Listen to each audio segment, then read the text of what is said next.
Jó estét kívánok! Ma speciális adással jelentkezünk, mivel túl vagyunk a türelmi időn. Ha emlékeznek rá, amikor belevágtunk ebbe a kísérletbe, a podcast sorozatba, április 29-én kértem önöktől 10-12 hétnyi türelmet, hogy egyrészt mi kitapasztaljuk az új platformat, a lehetőségeket, önök pedig alaposan rálássanak arra, hogy mit is akarunk kezdeni mi ezzel az egésszel. Nos, ez a türelmi idő lejárt, és mivel lejárt, azt gondoltam, talán az a leghelyesebb, ha személyesen önöket kérdezem meg ma este a műsor első felében, hogy milyennek látják a Friderikus podcastot, mik az erényeink és mik a gyengéink.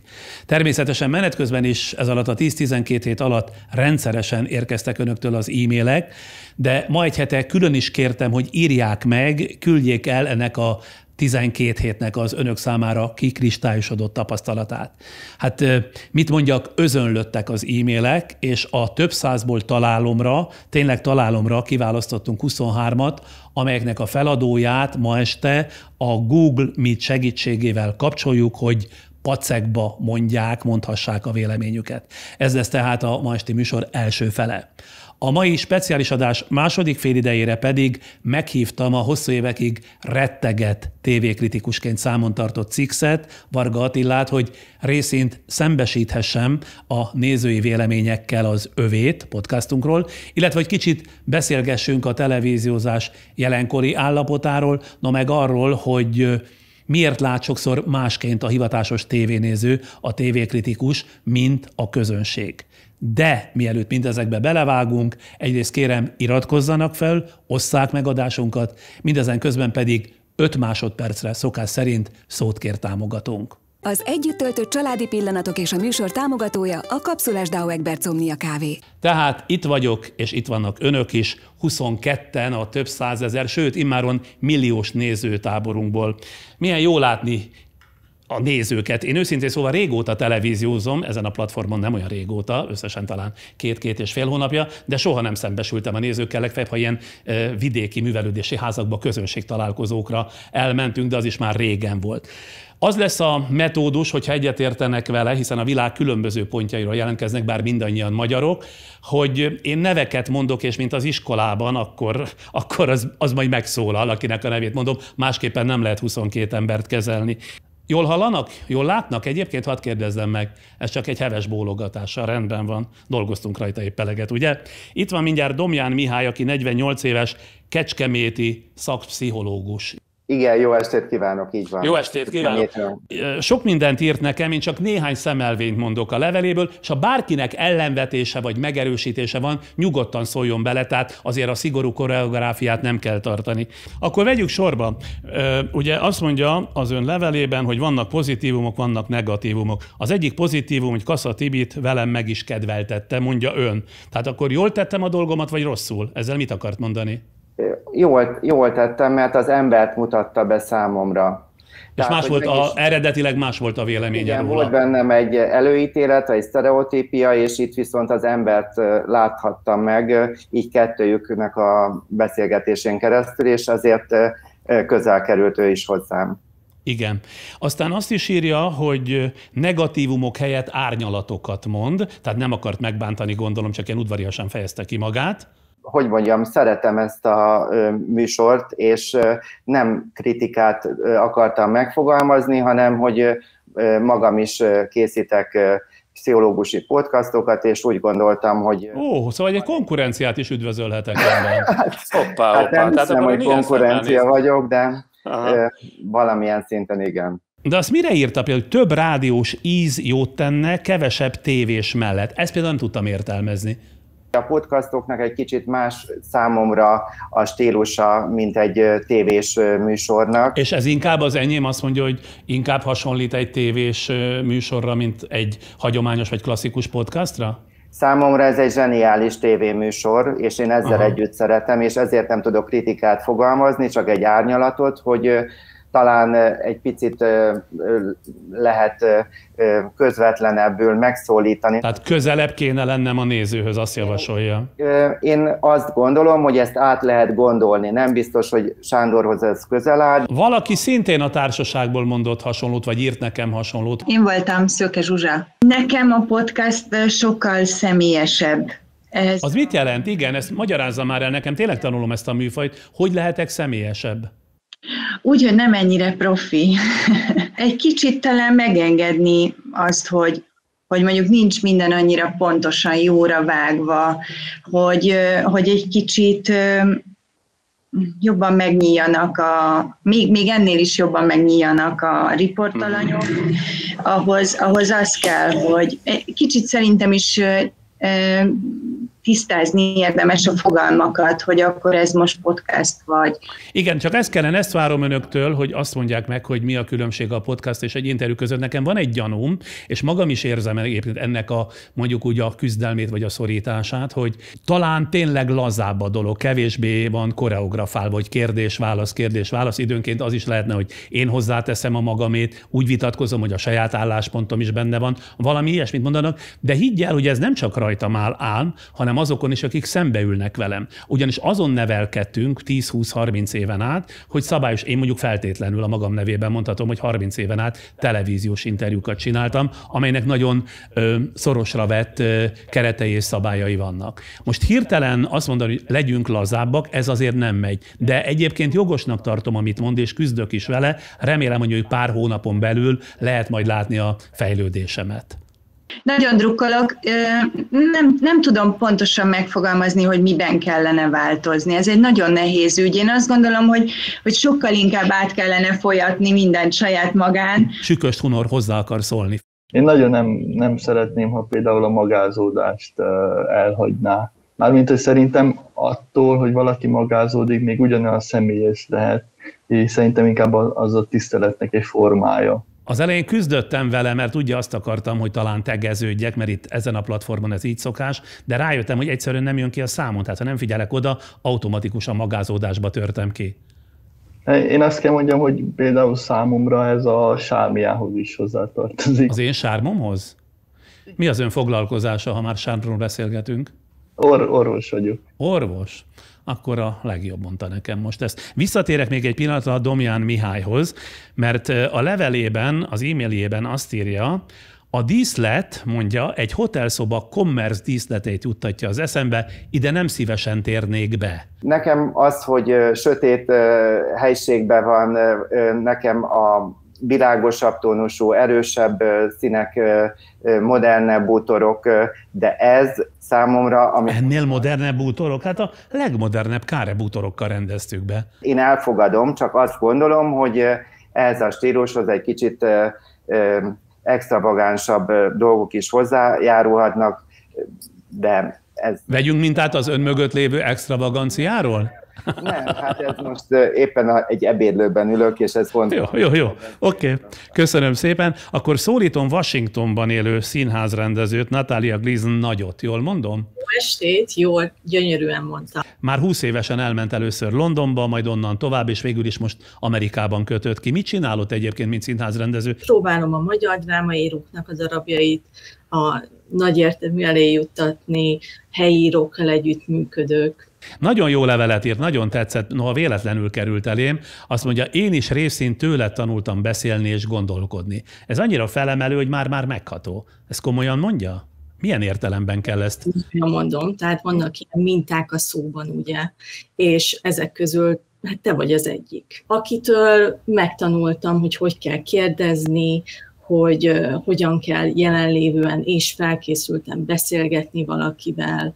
És ezt hol hasznosítja, mint színházrendező? Hát a próbák az mindig egy ilyen kiélezett beszélgető, egy nagyon mélyen egymásra figyelő, egymásra hangolódó élethelyzet, ami ugyanannyira a felkészülésen múlik, mint azon, hogy mennyire vagyok jelen a színészekkel, a designerekkel. Egyébként magyar színházban rendez? Otthon is rendeztem már, de leginkább ilyen nemzetközinek mondanám, mert a magyar írók darabjait is általában angolul rendezem.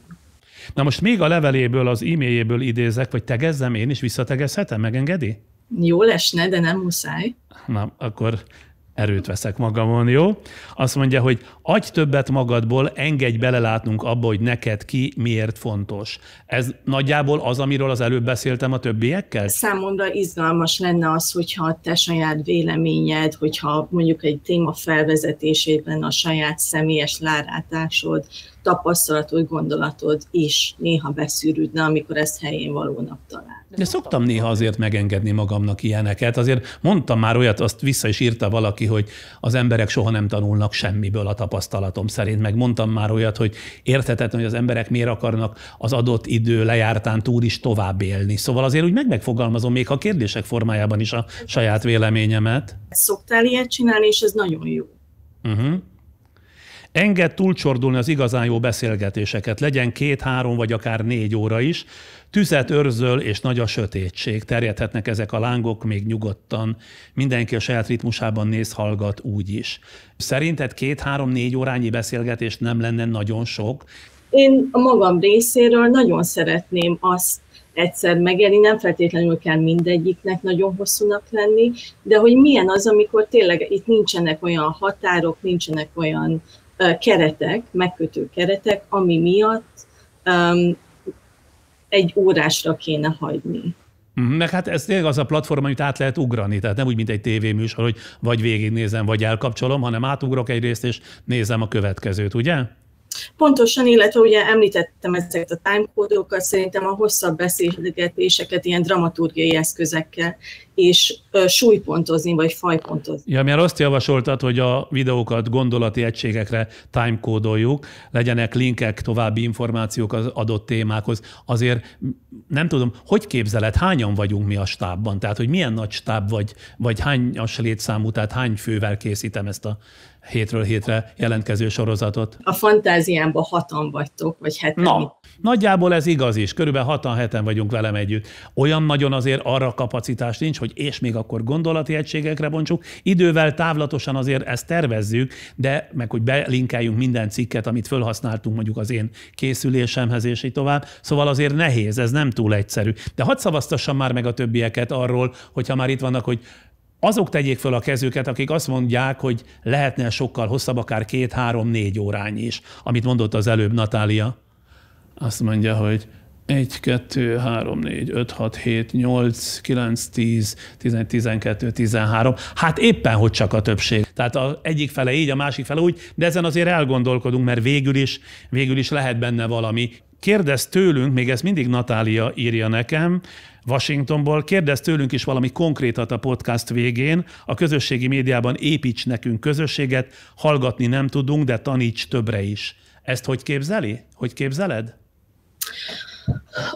Úgy képzelem, az is egy ilyen mondjuk aláhúzása lehetne a számodra fontosabbnak ítélt gondolatoknak, mint hogy most is teszed velünk, hogy kikérdezel, tehát hogy beszélgetsz valakivel, aki mondjuk azt mondja, hogy hiányoznak a feminista galériák Budapestről. És Oltai Kata mondjuk ezzel kapcsolatban ugye megfogalmazta a véleményét? Mit hagytad, hogy valóban lenne erre igény. De ezt már akkor műsor után, mondjuk a honlapunkon, ami nem sokára beindul, ugyancsak például ott nyitni egy közösségi fórumot? Azt mondod?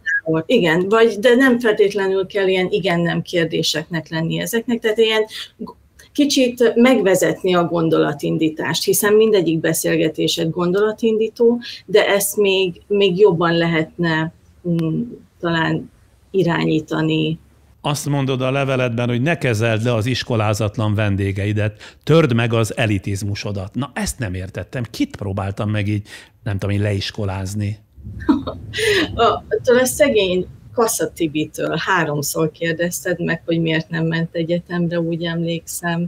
Na de annak volt valami logika, sokan megróttak ezért, nem csak te egyedül, de őszintén szólva ezzel nem leiskolázom, hanem ott van egy egyébként tehetségesnek látszó fiatalember, aki kitört a mély szegénységből, és önmagát tulajdonképpen ilyen self-made módjára létrehozza, ugye? Na most ez a fiú tulajdonképpen az egyetlen akadályát én abban látom, hogy nem tudott még előbbre lépni, hogy nem volt ehhez megfelelő rálátása az életre. Mai napig is ezt mondom. Az iskola nem azért, hogy az ember tudjon, mert tudni iskolán kívül is lehet papírokból, vagy könyvekből, vagy internetről, hanem egyfajta fókuszt, egyfajta, hogy mondjam, nézőpontot ad. Tehát a horizontját följebb emeli az iskola, az én véleményem szerint az embereknek. És én lehet, hogy rosszul fejeztem ki magam, hogy 3-szor ugyanúgy tettem föl a kérdést, de valószínűleg azzal volt a baj, hogy ezt nem fejtettem ki, mint ahogy most szorgalmazzátok, hogy ezt az álláspontot előadom, akkor kevésbé ominózus ez a megjegyzésem 3-szor is, ugye? Erre mondod? Igen, illetve mondjuk most közöttünk 22 közül nem hiszem, hogy van olyan, akinek nincs legalább de inkább 2 diplomája. De nem úgy választottuk őket egyáltalán, tehát ez tényleg véletlenszerű volt. Jó, én azt szeretném, hogyha a te műsorodat mindenki úgy nézni, hogy egy fél mondattal se legyenek elidegenítve. Mert szerintem te egy ilyen közös pont vagy a médiafogyasztásunkban, és lehetnek olyan emberek, mondjuk, akik nem. És egyébként a linkeket is ezért mondom, hogy ha valaki tőled hallja először azt, hogy Ludwig Múzeum, akkor egy linkre kattintva juthasson el oda. Tehát szerintem lehetne egy ilyen gazdagító szerepe a műsornak is. Ha nem Washingtonban élnél, akkor 7. stábtagnak meghívnálak, hogy ezeket a közösségi... Tessék? Hazajövök, Sándor. Hazajövök. Igen, de olyan nagy pénzre ne számítsál. Jó.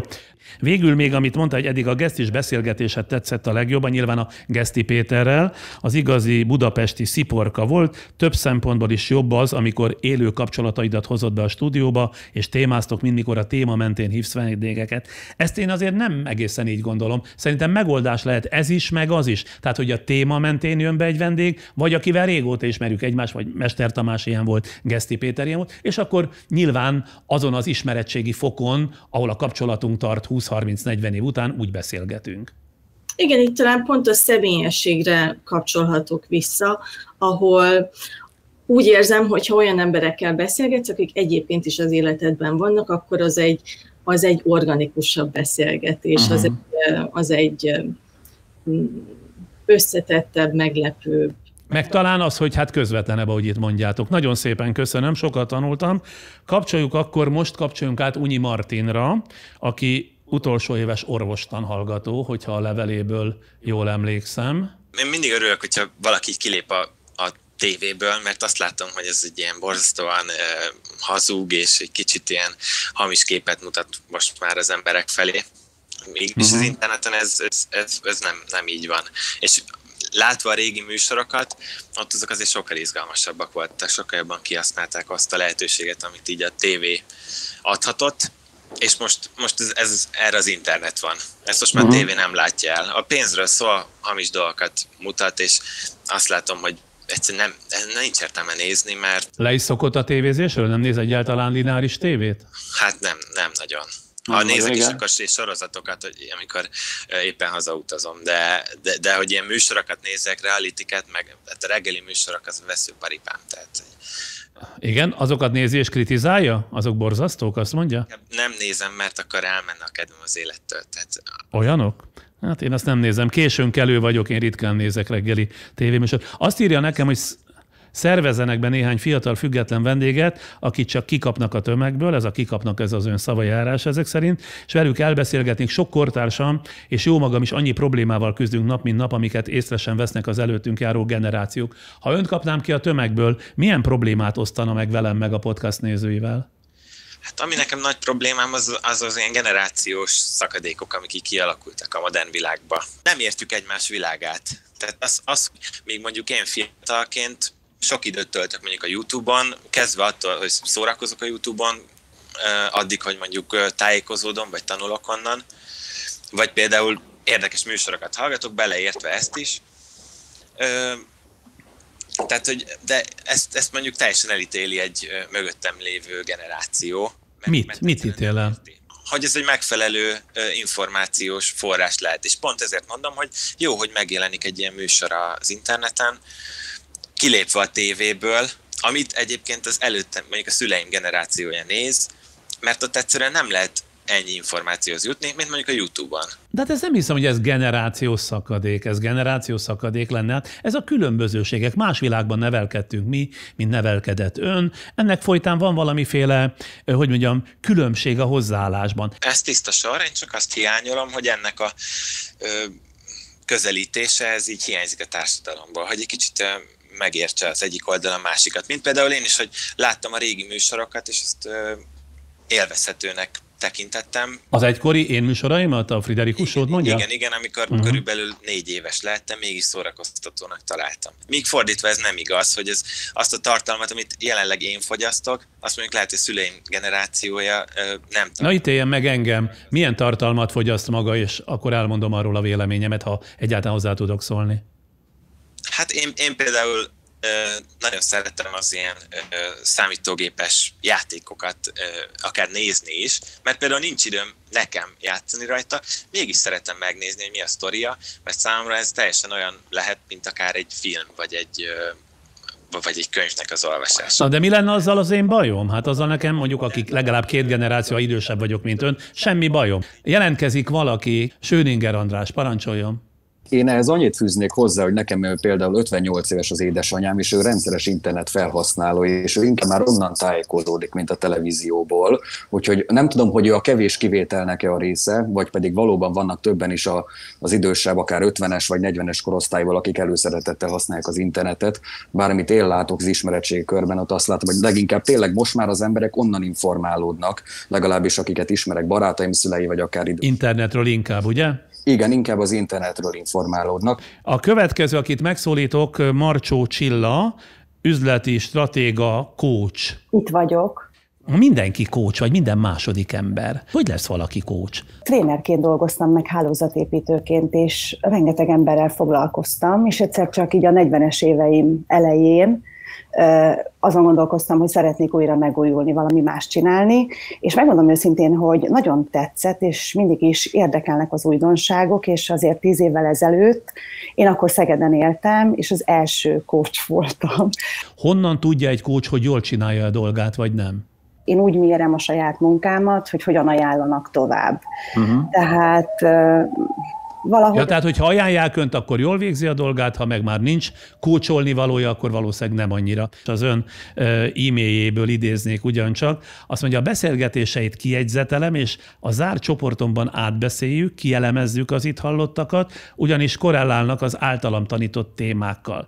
Azt tanítom a beszélgetésével, hogy nem elég egyszer meghallgatni, hanem ki kell jegyzetelni. Igen? De miért? Egyszerűen, ahogy például a Frey interjúban is volt, nagyon egyetértettem vele, hogy annyira felületesek vagyunk mindenben, valamit gyorsan hallunk és látunk, oda kötünk egy már meglévő információhoz, és elkezdünk ítélkezni, berakjuk egy kis dobozba, és az egész önismereti csoportom arról szól, hogy hogyan tudunk egy kicsit másképpen gondolkodni, mint egyébként, ahogy visz bennünket a sodrás. Mert most is, ahogy hallgattalak benneteket, azt éreztem, hogy olyan sokszor beleesünk az általánosítás csapdájába, meg mindig azt akarjuk, hogy valahogy úgy történjenek a dolgok, ahogy eddig szoktuk, vagy eddig láttuk. És nekem azért nagyon tetszettek a beszélgetések, vagy azért jegyzeteljük ki őket, mert az önismeret és a megszólalt partnerek, szinte mindegyike beszélt arról, hogy önmegfigyelés, önreflexió, önismeret, tudatosság. Tehát én azt gondolom... Igen, de hát azért, mert manapság ez nem csak, hogy divatban van, hanem az ember visszajutott önmaga lényegéhez, nem? Tehát, hogy önismeret nélkül nincsen igazán kézben tartott élet. Tehát muszáj valamilyen módon, vagy segítséggel, vagy kinek saját magának ezt valamilyen módon kézben tartania. De mondja már meg, ez továbbra is érdekel, hogy azt mondja, kijegyzeteljük. Tehát amikor a Frey interjúban írta nekem az e-mailben, benne volt, hogy Amerikában mekkora káosz lett a pandémia alatt, hol tart az amerikai hatékonyság. Kijegyzetelik. És akkor mit csinálnak utána? Erről beszélgetnek? Beszélgetünk róla. Igen, hogy mennyire sok olyan sztereotípia van a fejünkben, mint például ez a téma, hogy Amerikában kolbászból van a kerítés. És itt van egy példa, mert hogy a sztereotípiákat próbáljuk lerombolni. Arról tanulunk, hogy az önismeret az miért segíti azt, hogy ne úgy lássunk, ahogy eddig láttunk, hanem egy picit másképpen. Ez azt is jelenti egyúttal, hogy minden podcast interjút önök kijegyzetelnek, és a lényeges mondani valókon átrágják magukat? Eddig 3 volt, amiről beszélgettünk, de abszolút célom az, hogy a többit is beszéljük át. Nekem nagyon hízelgő, szintén szólva, és még látom az értelmét is. Tehát, hogyha ilyen hozzáállással beszélik végig, akkor abból talán lehet tanulni, ugye?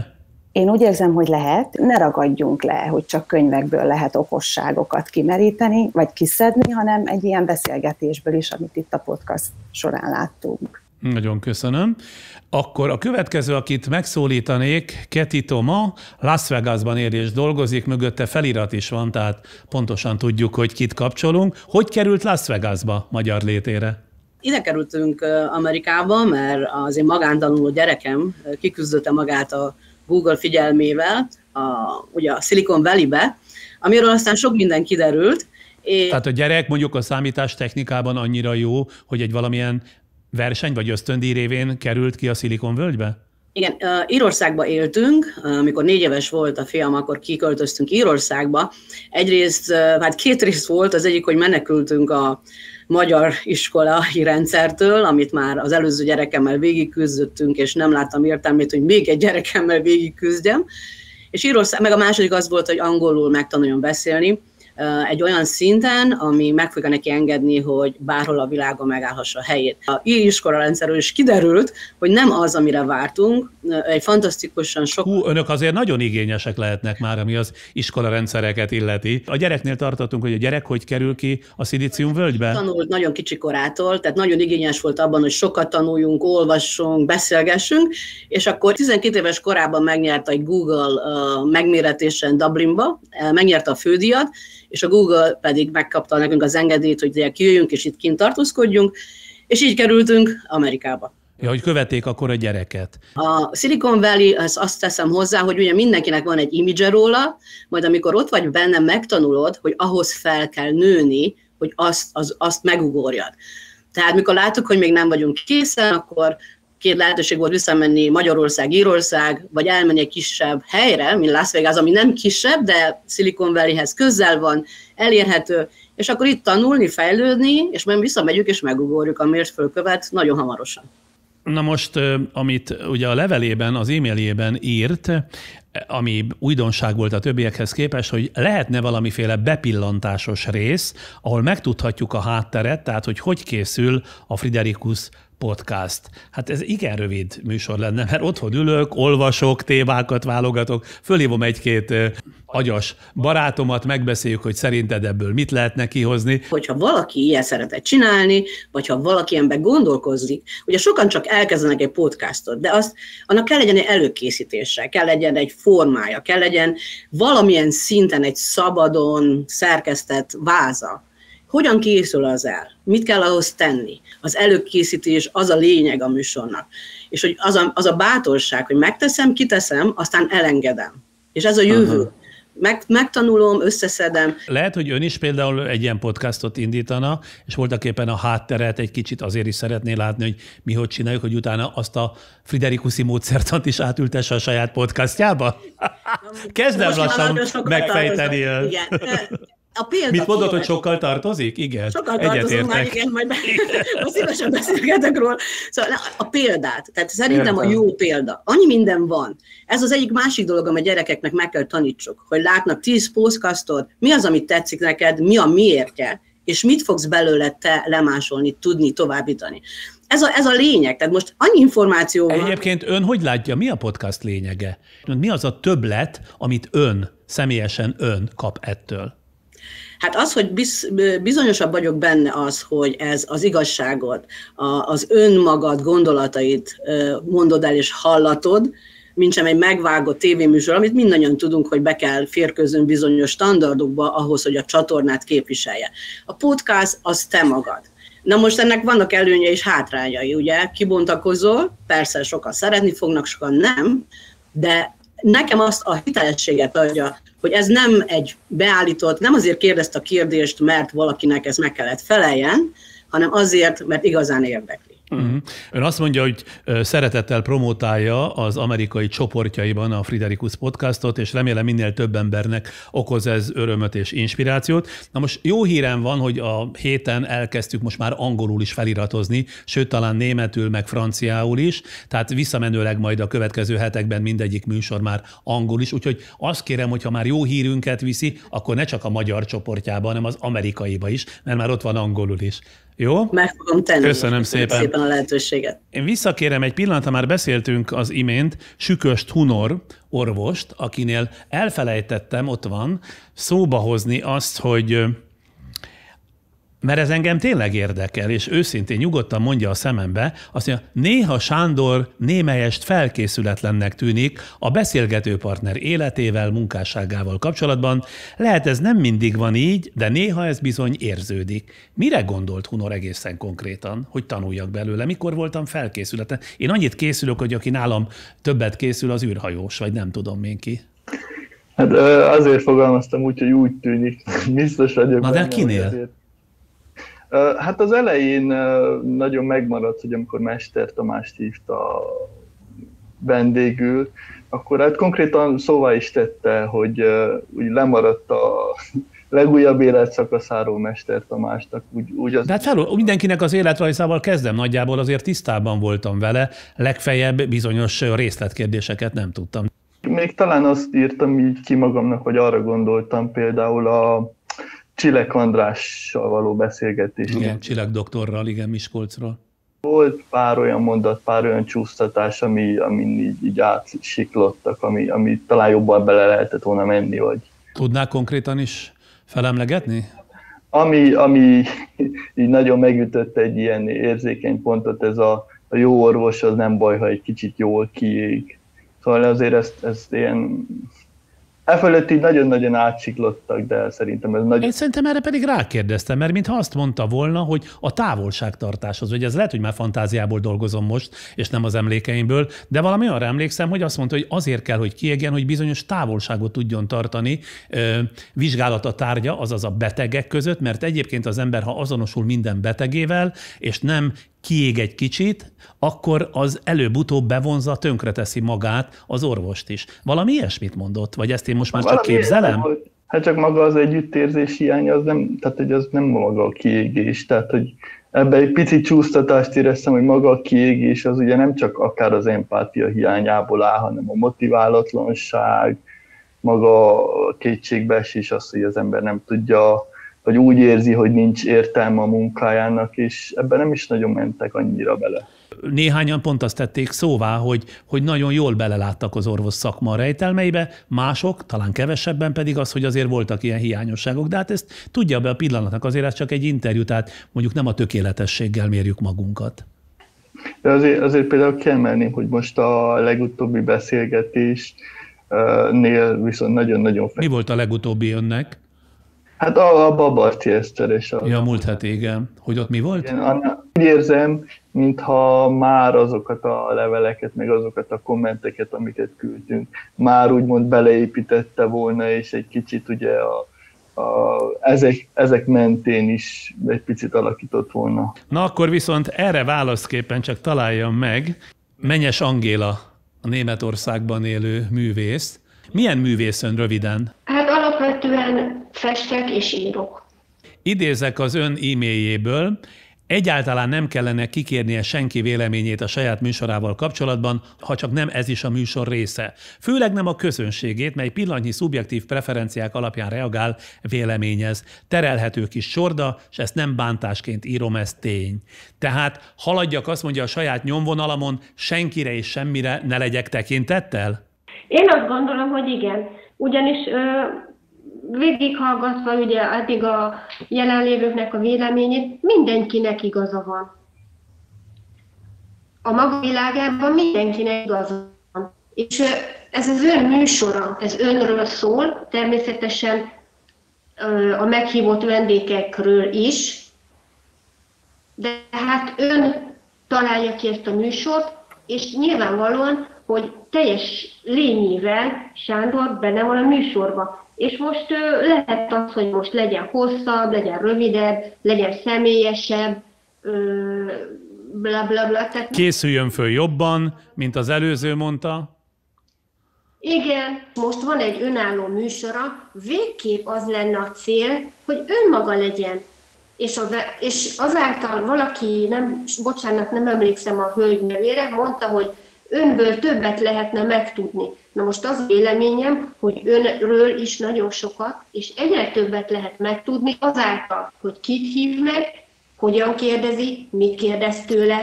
Tehát én csak azt tudom mondani, hogy mit tudom, én írok egy könyvet, én sem kérdezem meg, hogy figyeljetek már, miről írja. Azt írja, azt mutatja be egy műsorba, ami önnek fontos, ami ön szerint értéket képvisel. A néző akkor elégedett igazán egy műsorral, hogyha azt hallja, azt látja, ahol ő tart pillanatnyi életének, vagy lelki fejlődésének a szintjén. Azt írja az e-mailjében, hogy az első 10 műsort végignéztem, és főleg az elején igencsak érezhető volt a bizonytalansága, kételj. Eleve vicces volt, hogy meghívott vendégeitől, meg a nézőktől kér tanácsot, útravalót saját műsorához. Persze az is lehet, hogy ez mind a show része. Ön mire tippel? Hogy én csak játszottam az eszemet, és a show részeként kérdeztem, vagy kértem a tanácsokat, mert pontosan tudtam, hogy mit akarok, és ez a műsor része volt, vagy valóban egyfajta bizonytalanság hozta létre ezt a helyzetet? Ön nem hiszem, hogy ennyire elbizonytalanodott volna attól, hogy hú, most nem tévé, hanem podcast. Hát, na, big deal, ugye? Tehát nem nagy dolog.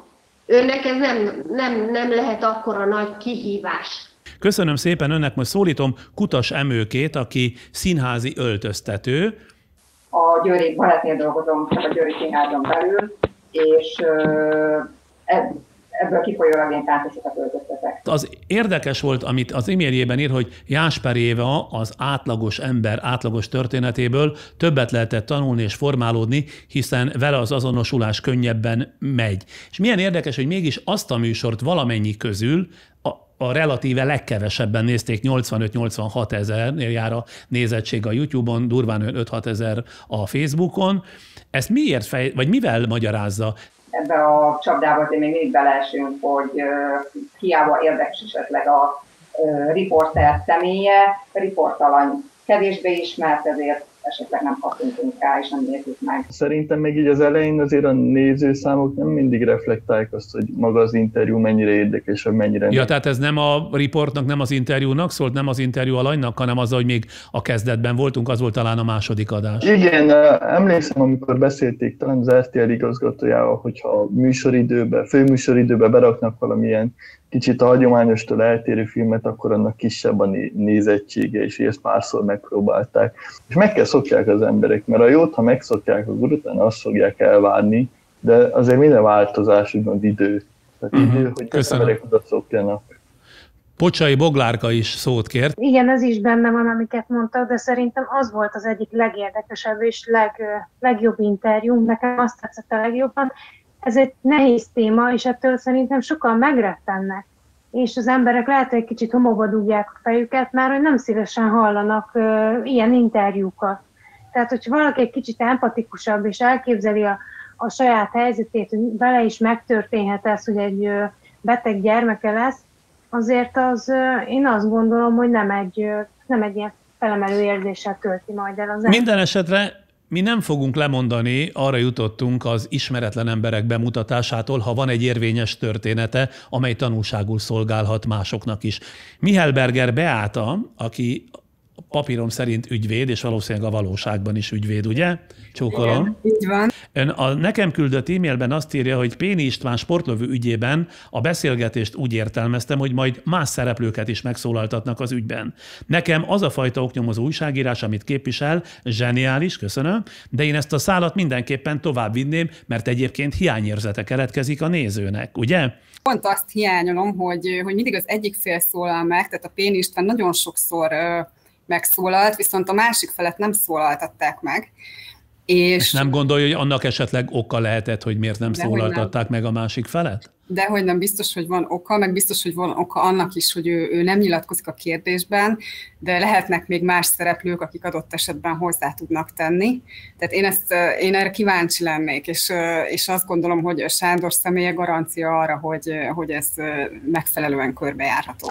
Nem feltétlenül oknyomozást akartunk csinálni. Tehát én nem azt akartam, hogy most akkor minden részlet derüljön ki, hanem itt van egy ilyen nagyon fiatal, nagyon tehetséges sportlövő, mint amilyen Péni István, és hogy egy ilyen kálváriát kell végigjárnia, az milyen fajta lelkiállapotot, milyen fajta készültséget eredményez. Tehát tulajdonképpen hogyan tudja ilyen fiatalkora ellenére mindezeket az akadályokat, amelyeket majdhogy nem mindegy, hogy ki képvisel, vagy ki kelt az ő életében, ki állít elébe, hogyan tudja ezt így végigcsinálni épp lélekkel.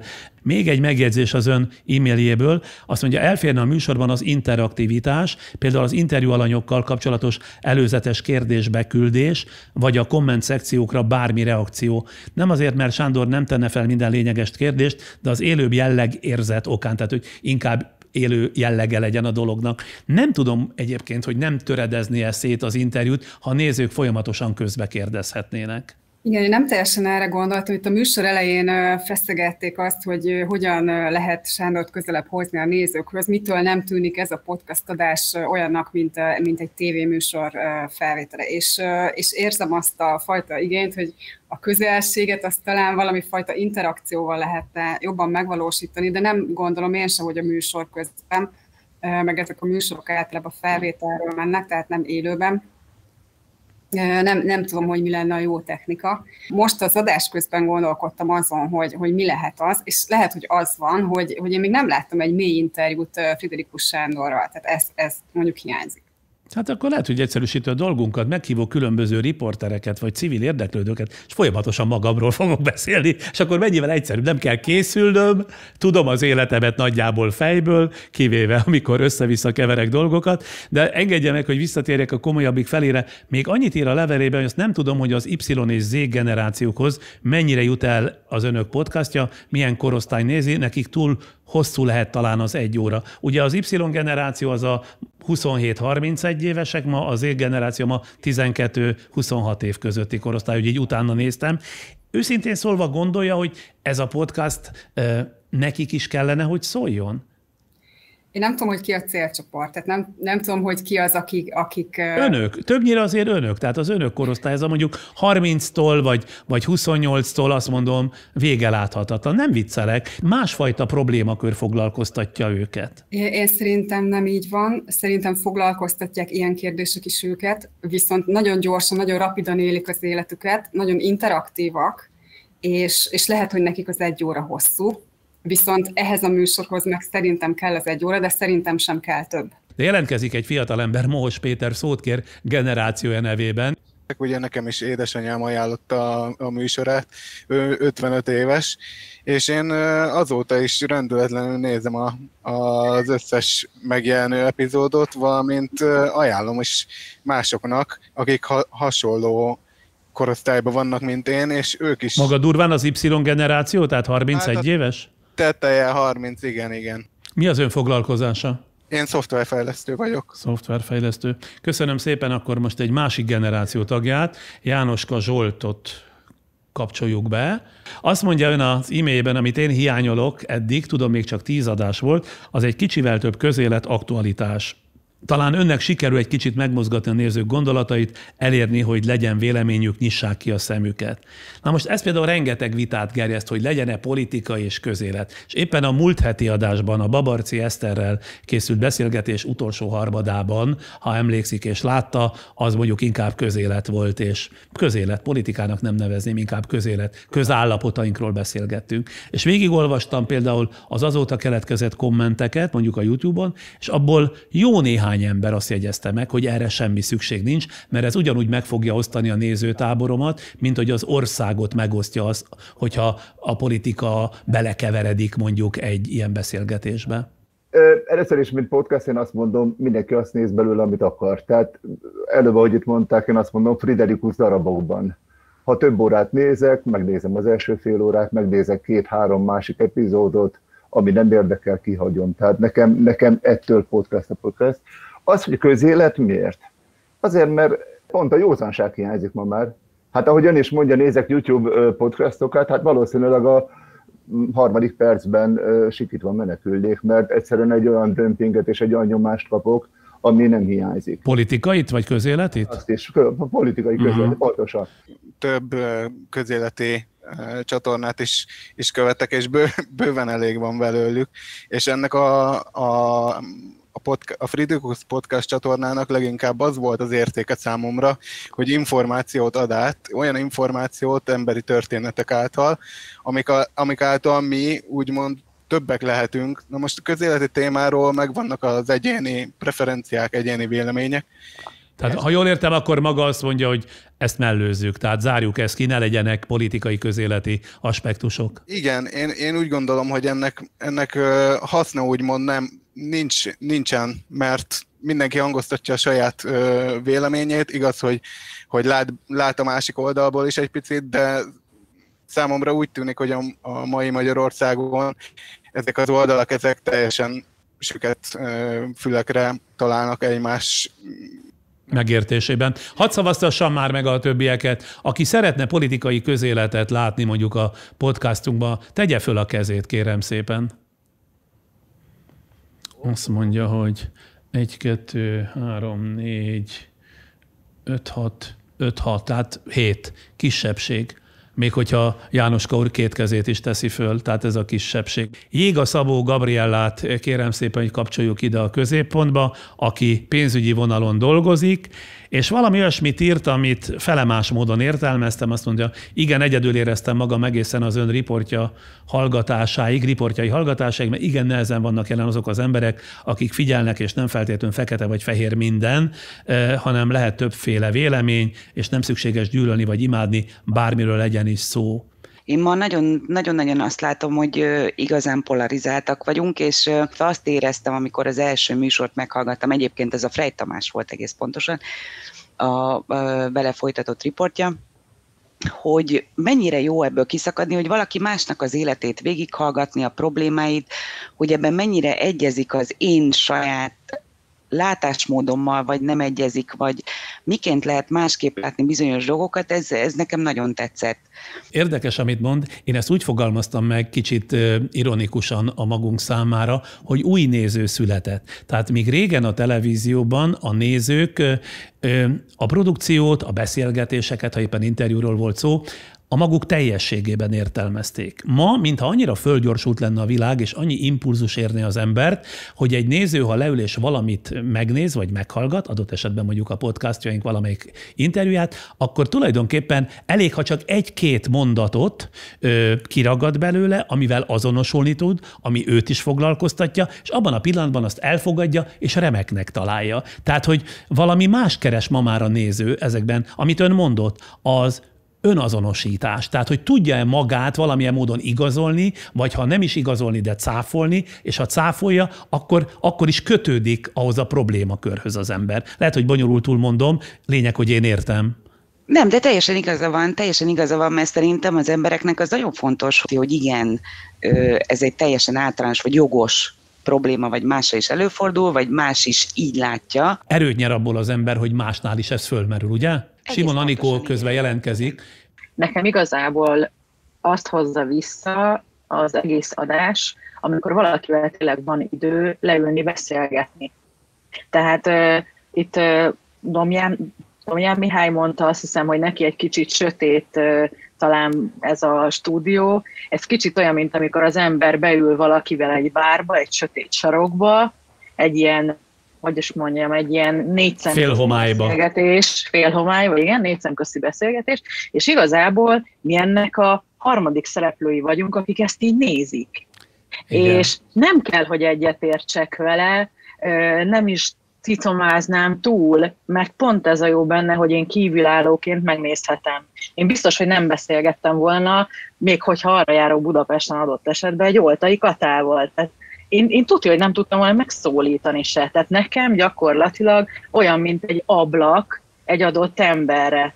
Mester Tamás után gyakorlatilag így ott ültem, hogy úristen, én ezt az embert nem is kedveltem, bocsánat Mester Tamástól ezúton is, de Én egy teljesen más embernek gondoltam őt, és az adás után így ültem, és hogy Jézus Máriám, hát ez egy teljesen magával ragadó ember, és Jézusom tud olyan értéket. Jó, köszönöm szépen. Csikós Árpád, aki fotográfus, azt írja, hogy fotográfusként vizuális tekintetben is figyeltem a műsort. Mint ahogy itt hallatszódott, ez a vizualitás a véleményeket enyhén szólva megosztotta. Kérem, akkor elemezze vizuálisan a mi környezetünket. Tehát, hogy ez most akkor olyan, mint ahogy az imént mondta Simon Andrea, hogy mint egy ilyen félhomályos presszó, ahol bele lehet hallgatni a beszélgetésekbe. Domján Mihály viszont úgy fogalmazott, hogy hát azért lehetne közvetlenebb, vagy szóval nem ennyire ilyen, mit mondott, harmadosztályú? Nem egészen ezt mondta. Valami vidéki szállodával hasonlította össze. Én nekem kifejezetten tetszik a környezet,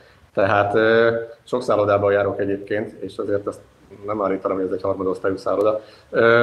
Azt kérte, hogy elemezzem, és az a vicces az egészben egyébként, hogy tényleg elemeztem. Tehát a héten szántam arra időt, hogy lementettem pár képet, és elkezdtem a képnek a szerkesztését elemezni, néhány vonalat behúztam, mert egyszerűen érdekelt az, hogy mennyire tudatos ennek az adásnak a képszerkesztése és a világítása. Egész véletlenül van nála néhány ábra, tehát meg tudom mutatni. Nem tudom, hogy mi lesz, de mutassa. Hát minden érdekes lehet. Gyakorlatilag minden egyes adásban szinte a riport alany az be van téve az aranymetszés és a felező vonal közé. Ami egyébként egy nagyon kellemes képkomponálás. Tehát ezzel most dicsér bennünket, és nem szíd, ugye? Tehát ez jó. Oké, csak hogy tudja. Igen. Fotográfiában egyébként picit én másképp szerkeztem a képet, de ennek sok jelentősége nincsen. És érdekességet fedeztem én itt fel, hogy ott van például Frey Tamás, aki folyamatosan mozgott a képen, úgyhogy ott képtelenség volt lekövetni, és ha megnézik, mutatok egy vonalat, ez a kép harmadolása, a piros vonal, tehát itt egy harmadba mozdult bele a Tamás, aztán azon kívül is mozgott, és volt, amikor bemozdult egészen a kép feléig. Tehát ő az a riportalany, aki mondjuk egy olyan élőadásban, ahol folyamatos kameramunka zajlik, és szerintem a rémálom, ugyanakkor egy nagyon érdekes személyiség. Hát nyilván az a személyiség adó. Hát már csak azért is, mert itt nem operatőrök vannak a kamerák mögött, hanem a kamerák stabilan a falra vannak rögzítve, és beállítjuk az elején, aztán ha kimozdul a képből, hát kimozdul. De ami nekem nagyon kellemes meglepetés volt, hogy itt az első adásoknál még azt láttam, hogy például a világítás nem volt annyira kiforva. Például itt van a hátsó monitor, hogy az tulajdonképpen fényesebb vagy világosabb, mint az ön arca, és ez a lámpa is ugyanúgy világosabb, mint az ön arca. És ez hiba. Én rögtön helyre tennem, és azt nem is kellett, hogy bárki felrója, mert ott, aki ezt csinálja, az nagyon profin ért hozzá, és itt már látni azt, hogy egy későbbi adásnál ez az arány, ez megfordult. Tehát én nem gondoltam, ennyire fölkészül belőlünk. Nagyon köszönöm. Boros Lucát szólítom, aki ügyvédjelölt.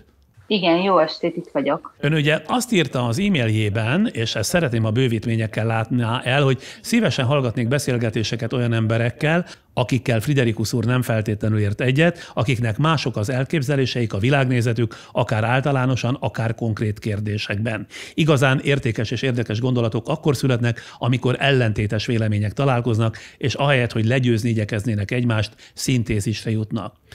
Milyen ügyekben és kik vitatkozzanak egymással? Azért ez itt a kérdés. És tudja, hogy azért leültetni, különösképpen fontos ügyekben ellentétes véleményen lévőket nem túl egyszerű ma Magyarországon.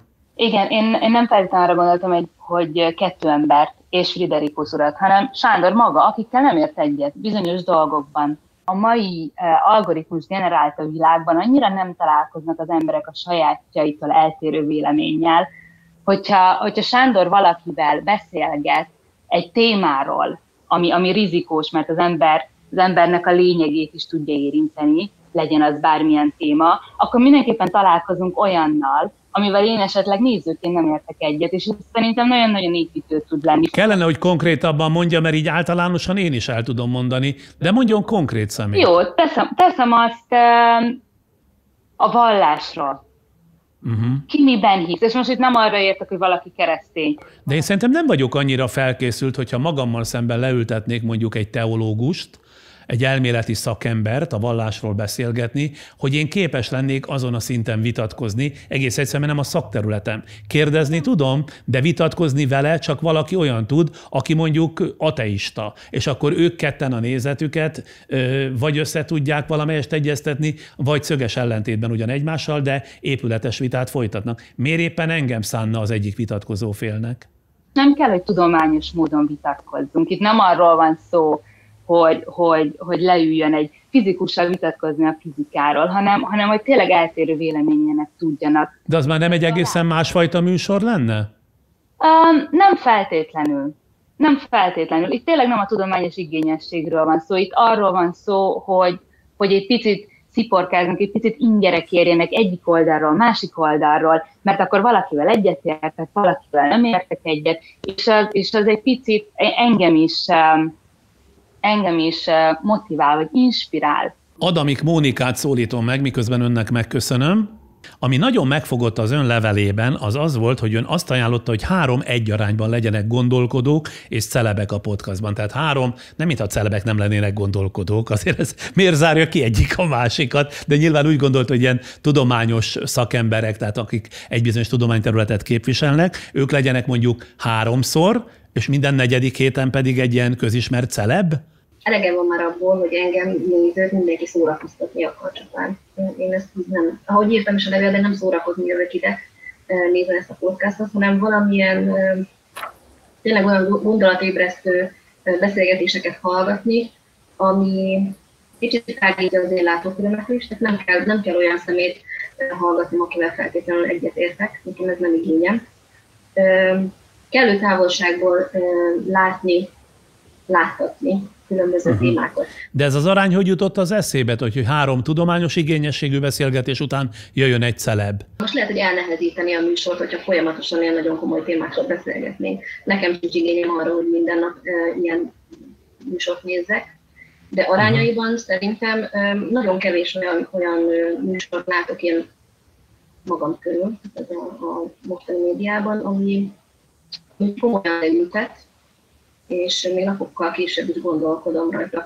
Korábban említette a Csillag, kijegyzett bizonyos műsorokat. Én nem jegyzettelek ki műsorokat, de volt 3 olyan beszélgetése, ami a baráti körömben napokkal később is beszédtéma volt, átbeszéltünk. Melyik volt ez a 3?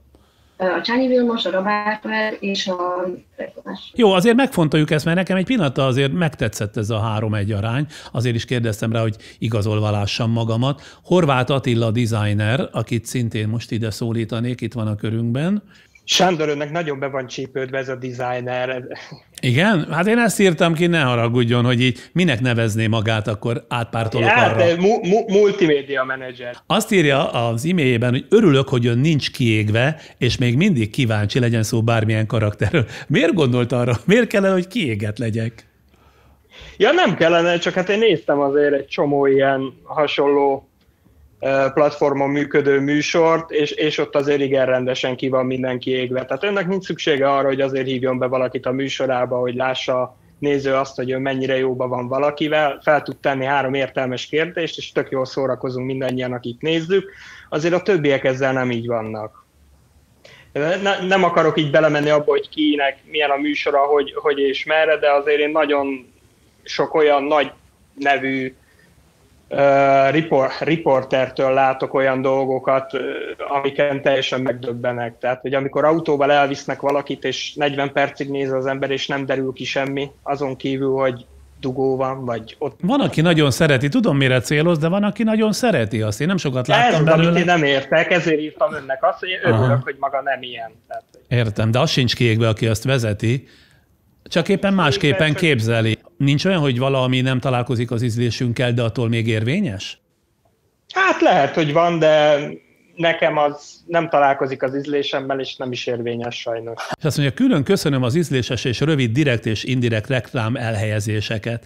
Na most az én életemben valóban ez az első műsor, ahol nem reklamálnak a reklámok miatt, mert mindig mindenkinek baja volt vele. Tehát végül is azt tudomásul kell venni, hogy ezt a műsort, hogyha ingyen akarjuk adni a nézőknek, valamiből el kell tartani. Ha más nem, azt a 6 embert, aki ezen dolgozik. De ön azt mondja, hogy így, hogy 5 másodperc, meg 10 másodperc etap, ez így teljesen elviselhető.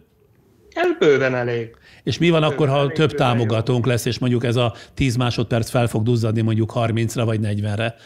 Hát, ha jó az alany, akkor azzal nem lesz gond.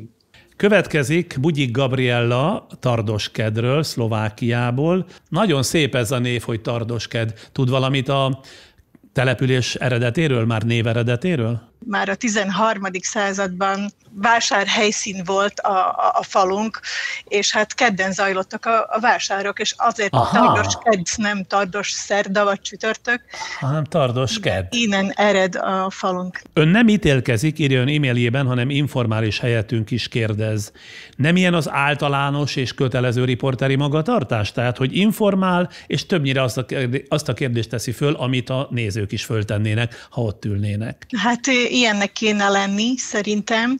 Bármilyen a formája ennek a műsornak, megtalálta azt a célcsoportot, azokat a nézőket, akik szeretjük. Azért vagyunk mi is ma itt. És nekem tudja, mi a legnagyobb meglepetés egyúttal, ami nagyon jól esik, hogy nagyon széles életkorát tekintve a spektrum. Tehát van állandó nézőnk 18 éves, Pocsai Boglárka mindjárt föl is teheti a kezét, kicsivel több, de minden esetben nagyon fiatal, és vannak az idősebb korosztályból is olyan nézők, akik rendszeresen írnak, rendszeresen figyelemmel követik. Tehát nekem ez az egyik legnagyobb erény, vagy számomra a legjobb jó, ami történhetett ezzel a podcasttal. Én ezt azért észlelem úgy, mert azok a témák, vagy azok az emberek, azok az emberi történetek, amelyeket ön bemutat, az minden korosztályban megtalálja a saját hallgatóját, vagy nézőjét. Szőke Zsuzsát még nem szólítottam meg, aki alapítványi projektmenedzser. Egyszer már ugyan megszólal, de ön írta azt a levelében, a nézettség a podcast műfajában nem elvárás, sőt. Na most ezzel például én nem értek egyet. Mert ráadásul már csak azért sem értetek egyet, mert az a kiemelkedő nézettség, amit ugye 2-2,5 hónap alatt magunkénak tudunk, hogy 85 000-től 650 000-ig egy-egy adásunkat megnézik, és 2-3 héttel azután, hogy föltettük őket, hol van még majd az eredmény fél év vagy egy év múlva, meg hogy a Spotify-on hol az első leghallgatottabb podcast vagyunk, hol a második, az Apple Plus-on pedig kitartóan a leghallgatottabbak vagyunk. Szóval ez nekem ad valamiféle visszaigazolást. Ön miért mondja azt, hogy a nézettség vagy a hallgatottság a podcast műfajában nem számít? Azért mondom ezt, mert sokszor föláldozódnak műsorok a nézettség oltárán, hogy mi az, amit befogad az átlagnéző, a sok néző, és én azt gondolom, hogy ami a podcast platformokon megy, és nem a YouTube-on, amit podcastnak hívunk, ott szerintem ott kapunk minőségi tartalmat, ahol ez nem szempont. Engem például nagyon érdekelne, hogy mi, akik most itt vagyunk, közülünk ki az, aki podcast platformon hallgat. Tehát aki csak hallgatja, tegye föl a kezét. Aki csak hallgatja a műsort. Azt mondja, hogy 1, 2, 3, 4, 5, 6. A kisebbség 7 maximum. Igen, és én azt gondolom, hogy például közös a halmaz azzal, hogy szívesebben hallgatnánk hosszabb műsorokat, mert a podcast elbírja a hosszabb, mélyebb műsorokat, míg a YouTube csatornás nézés, tehát amikor nézünk valamit, az valóban fárasztóbb egy óra után, vagy nem olyan. És egyébként az is nagyon érdekes, hogy nagyon sokan hallgatják gyorsítva az adásokat. Igen, a fiatalok közül. Mert már annyira nincsen idejük, hogy normális beszédet nem viselnek. Meg hallgatni. Igen. Mert hogy mindent meg akarnak hallgatni. Még egy megjegyzését az e-mailből kiemelném. Azt kérdezi tőlem, hogy tényleg ezekre az emberekre kíváncsi ön? Nincs olyan, akikről nem tud semmit, és szeretné megismerni őket? Nekem Friderikus a kíváncsiság, amit eddig a podcastjaiban nem érzek, inkább a biztosra menést érzem. Ez az én meglátásom, érzésem. De hogy érti azt, hogy olyan embert is szólítsak meg, akire igazán kíváncsi vagyok? Hát nem úgy ülök le Babarczy Eszterrel vagy Csányi Vilmossal, hogy egy adott probléma kapcsán nem vagyok rá kíváncsi, és csak magamra erőltetem. Továbbá ismeretlen emberekkel nem lehet csak úgy leülni. Tehát jön az utcán velem szembe egy ember, szoktam egyébként így kávézóban ülni, hogy kinézek magamnak valakit, és sorsot képzelek mögé. De azért az egyáltalán biztos, hogyha behívnám ide, hogy az a sors az annyira érdekes lenne, hogy az ön vagy az önök érdeklődésére is számot tartana.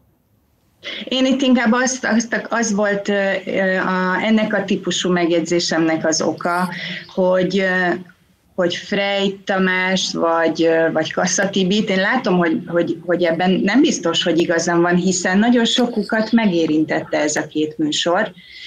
Én viszont nagyon sok esetben visszahallgattam újra, például a Frey műsort, és és nagyon sok ilyen általános, rendszeresen elmondott dolgot hallottam benne, amit már hallottam. Kire lenne kíváncsi, akivel én soha nem csináltam interjút, és ön kifejezetten kíváncsi lenne, mert nem hallotta olyan gyakran megszólalni az illetőt? Akik nincsenek annyira bent a mainstreamben. Például Rabárpád benne van a mainstreamben? Nincs, ebben igaza van. Vagy a miskolci orvos, a Csillag doktor benne van a mainstreamben? És ezek tetszettek is. De még Babarczy Eszter sincs benne, az én véleményem szerint ma a mainstreamben. Én kifejezetten próbálok arra adni, hogy ne olyanokat szólaltassak meg, akik szíre szóra minden tévében, minden rádióban, minden nap megszólalnak, anélkül, hogy lenne mondani valójuk. Az, hogy időnként bejön egy olyan ember, akit jól ismerünk, az meg az az arány, amit egyébként az egyik nézőit ugye ajánlotta 3-1, mert azért olyan néző is akad, aki szeretné azt látni, akit már ismer, akihez van egyfajta viszonya. Abszolút értem, és igazából, hogyha megfogalmazzuk ennek a Friderikus műsornak a küldetését, akkor az, hogy minél több embert leültetni egy ilyen típusú műsor elé, és ahhoz lehet, hogy kellenek ezek a típusú riportalanyok, vagy húzónevek, és utána még a Rabárpádot is megnézi. Nagyon-nagyon fontos és érdekes volt találkozni önökkel. Köszönöm szépen, hogy rendelkezésemre álltak, és hogy ilyen készséggel fogadták a megkeresésünket. Azt sem mondom, hogy ez volt az első és az utolsó, mert nagyon sok mindent tanul az ember egy ilyen beszélgetésből, és ezt tényleg mindenfajta ilyen ironikus felhang nélkül mondom. Úgyhogy köszönöm még egyszer. És ezt már a bennünket követőknek mondom, hogy azt megígérhetem, hogy rendszeresen fogunk ilyen közönség-találkozó féléket szervezni. Legközelebb valamikor szeptember körül lesz egy fórum, ahol ígérem, akkor már önök kérdezhetnek engem, én pedig töretlenül válaszolok, mert sokan hiányolják, hogy én nagyon visszafogottan csak kérdezőként vagyok jelen a podcast adásaiban, mint ezt most is hallhatták, már pedig ennél többet szeretnének kapni. 10 másodpercre megint átadom a terepet támogatónknak, és aztán már Six-szel, a retteget egykori tévékritikussal jövök vissza. Váratlan meglepetés. Igazi Omnia pillanatok alumínium kávé kapszulába zárva. Fedezd fel a Dauberberts Omnia Nespresso gépekhez készült újdonságait. Folytatjuk a műsort. Itt vagyunk Six-szel, Varga Attilával, aki az Index, az egykori Index retteget tévékritikusa, majd aztán megmondja, hogy rászolgál, bár bólogat, illetve már rázza a fejét. Nem retteget tévékritikus, ezt nem mondja? Nem. Hát dehogy nem, hát ezt erről az oldalról higgyel, mi reálisabban ítéljük meg, mint arról az oldalról. Na jó, úgy kezdődik itt mindig a dolog, hogy egy rövid életrajzban azért a mihez tartás véget kezdünk, és aztán jönnek majd utána a kérdések. Six Varga Attila 1970-ben született Debrecenben, 51 éves, apja a Medikor orvosi műszergyárnak, anyja az OTP-nek volt az alkalmazottja. A 80-as évek elején Nigériában élt a család, ott járt iskolába, angolul ott tanult meg. Miért ért Nigériában a család? Csak egy rövid mondatban. A Medicornak volt egy ilyen Medicor Nigeria Limited nevezetű ilyen vegyes vállalat, és akkor a orvosi műszereket vittek ki, és az édesapja révén kikerült a család? Édesapám révén, és ugye ez ilyen tartós dolog volt, és próbálta egy évig magába, rájött, hogy az úgy nem fog működni, és akkor kimentünk még. Gimnázium után tanítóképző főiskolára járt, majd a Biogál gyógyszergyárban dolgozott szakfordítóként, 92-ben 6 hónapot töltött az Egyesült Államokban, innen visszatérve a Debreceni Egyetem angol szakára járt, az egyetem mellett a debreceni ILS Debrecen nyelviskola tanára, majd igazgató helyettese volt, műfordításokat, film- és sorozatfeliratokat 1995 óta készít. Blogolni a nyelviskola mellett kezdett, először csak magának, majd 2005-ben került az Index kult rovatába, ahol rendszeresen írt zenéről, filmről, tévéről, médiáról. Az Indexnél töltött 15 év alatt 19.396 bejegyzést és 4.860 cikket jegyez. Ezt ilyen precízen vezetem, mert ezt nem én kurkáztam ki. Felvezem a blog.hu-ra, és akkor meg lehet nézni a szerzőnek a statját. Ez szép az Indexen is meg lehetett nézni addig, ameddig még ugye ott amíg volt az Index volt, igen. Ja. 2020-ban felmondott az Indexnél, nem tartott a régi csapattal a Telexhez, jelenleg a Network 4 csoport online főszerkesztője. Nős, egy 5,5 éves kisfiú édesapja. 15 éven át volt az Index, az előző Index hírhedt tévékritikusa. Miért nem hírhedt? Miért nem retteget? Hát dehogy nem. Összeszámoltam egyszer, mert nekem estek, hogy miért kell mindig ez a negatív, a Index mindig mindent lefikáz. Ez éppen spec zenéről volt szó. rendben, megnézem.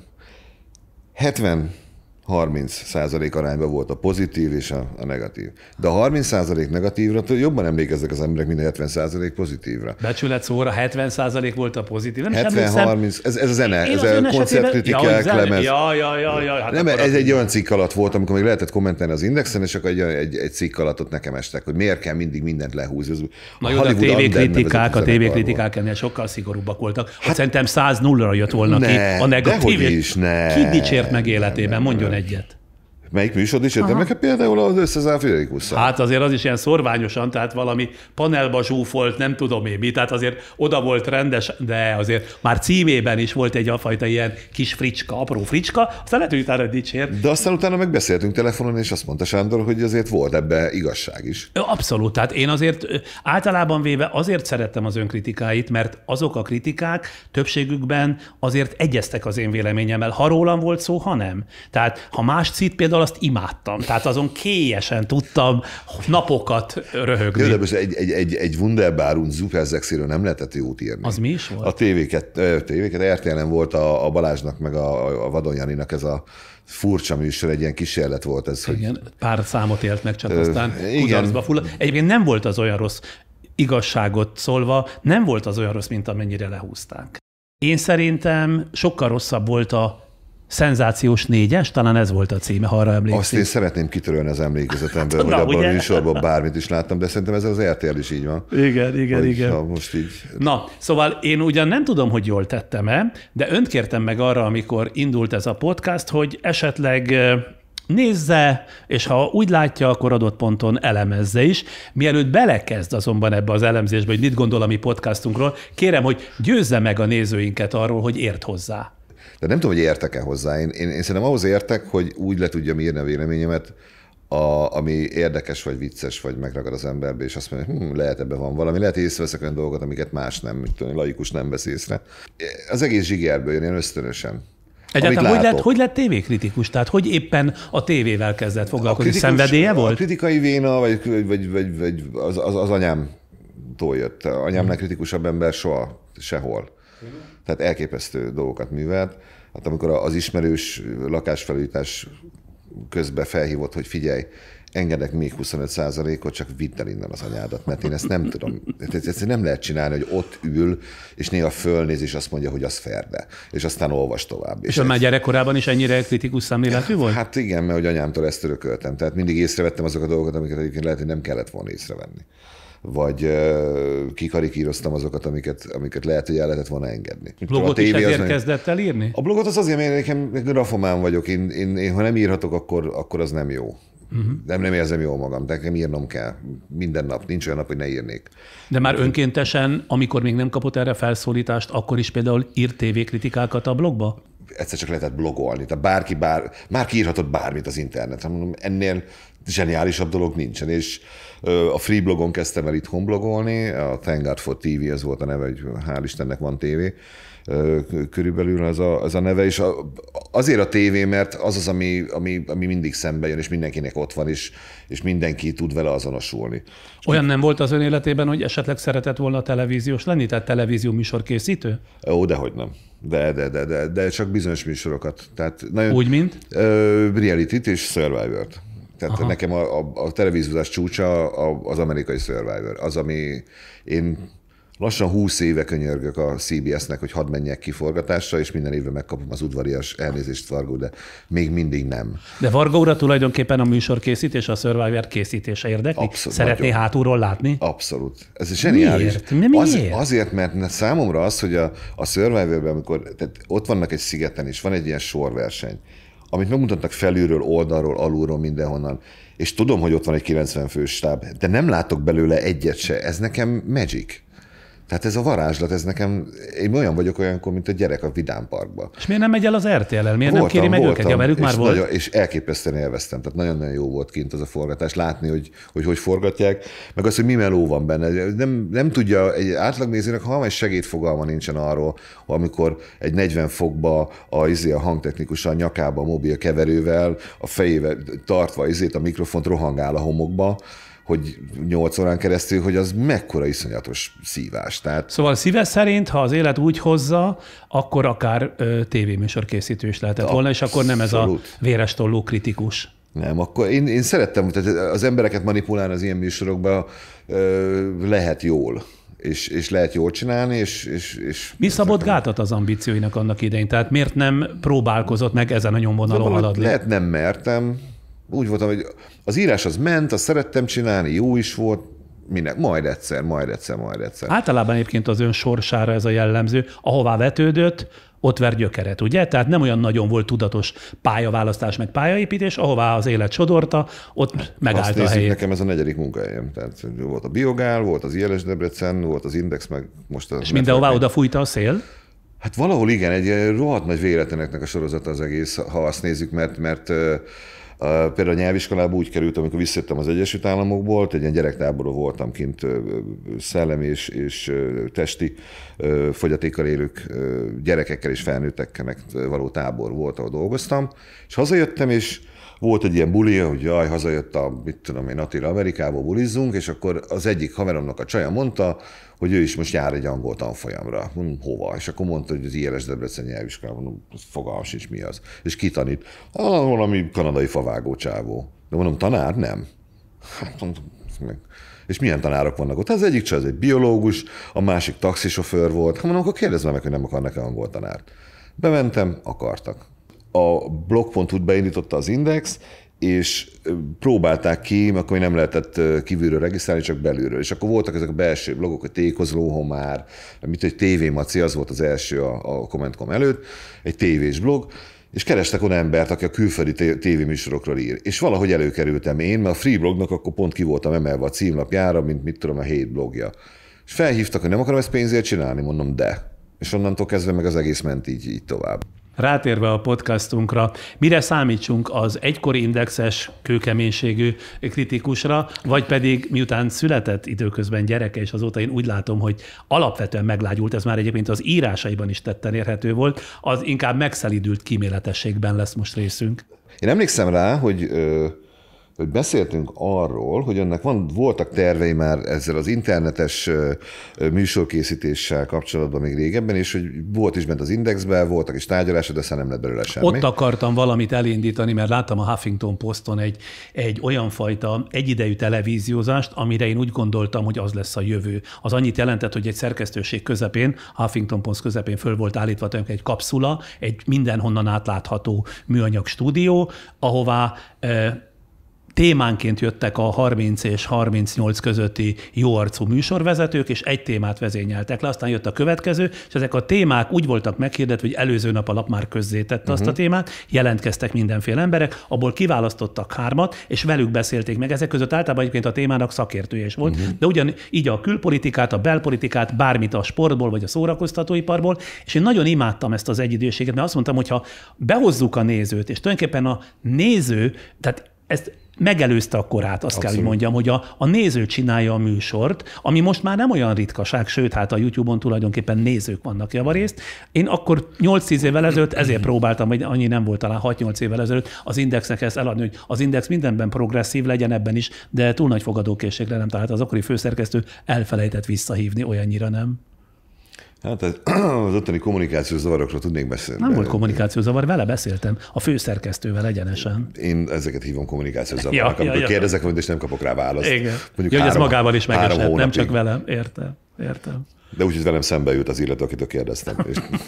Így működött. Ahhoz képest viszont nagyon sikeres volt ez az újság. Persze, jó volt. Nem mondom, hogy nem volt jó, meg a hangulata jó volt. Egy idő után már annyira nem, de az a hangulat, amíg az Új Péter volt a főszerkesztő, az a fajta Index, abban az Indexben bármikor azonnal visszamennék. Annyira megkülönböztethető volt belülről, mert kívülről én, mint olvasó, nem láttam akkor a különbségeket a különböző főszerkesztői korszakok között. Sokkal profibbak lettünk később, ez kétségtelen, de amíg ott volt az UP, addig más volt a hangulat. Tehát sokkal inkább ilyen műhely jellege volt az egésznek. Igen, nekem mondjuk az volt vele a bajom, ha már erről beszélgetünk, hogy nagyon nyers volt. Nagyon sokszor engem elidegenített azzal, akár csak egy címadásával. Az egyikre emlékszem, az ágyba vizelős Gyurcsány. És azt mondtam, hogy se ágyba vizelős Orbán, se ágyba vizelős Gyurcsány nem fordulhat elő egy magára valamit is adó lapnak a címoldalán, címben különösen nem.